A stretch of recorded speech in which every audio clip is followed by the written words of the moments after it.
Hi, I'm Lynn Norusis with Focus on Nova team with Century 21 Redwood Realty here with your top 3 takeaway. And today we are talking about what do you actually offer a seller. And here's a quick little hint that most people kind of forget is it's not just about the price. So obviously the price that you offer to purchase someone's home is a huge factor. However, there's a lot more that goes into getting that winning contract. So while you do want to offer a fair price, that all starts with running the comps for the neighborhood and the community that this home is in. And that works where the real estate agent runs through, looks at the numbers over the past 30 days, 90 days, 6 months to determine how much a home in that neighborhood tends to sell for, and even going down into the nitty-gritty to find out what is in that home and how is that comparable to other homes that have sold for those prices. Kind of doing that nice balancing act of how much is in the home and how many amenities and upgrades and stuff have gone into it to determine what that price is. So once you have run the comps with your real estate agent and you come up with what a fair price is that you feel is for the house, the next thing to do is also look at the contingencies. So there are many different contingencies that go into an offer that you can put forward. So that's the home inspection contingency, appraisal contingency, and financing contingency.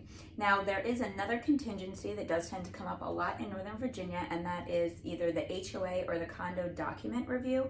That is not a contingency that you can waive. So that is a contingency that will always stay if you are in a community that has one of those associations.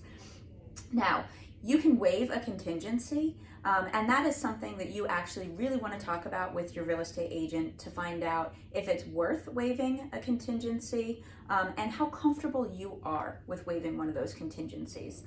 So again, those contingencies are the home inspection, appraisal contingency, and financing contingency. I'm not going to get too much into those because we have other videos explaining those, so make sure to check those out. Now the last thing you also want to look at is the settlement timing. That is another option in the contract that you can play around with a lot. A good agent is always going to get on the phone with the listing agent to find out as much information about the seller as they possibly can prior to putting in an offer. And one of those is finding out how quickly does the seller want to close on a home.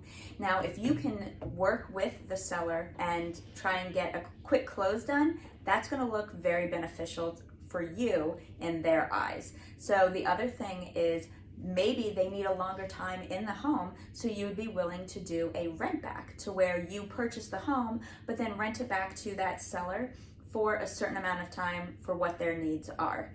There's a lot, obviously, that goes into a contract, and this is just a small portion of it. Always go in depth with your real estate agent to find out how to make the best offer on a home that is your dream home. My name is Lynn Norusis with the Focus on Nova team, and if you need a realtor to answer those questions for you, by all means, please get in touch with the Focus on Nova team because we are always happy to help.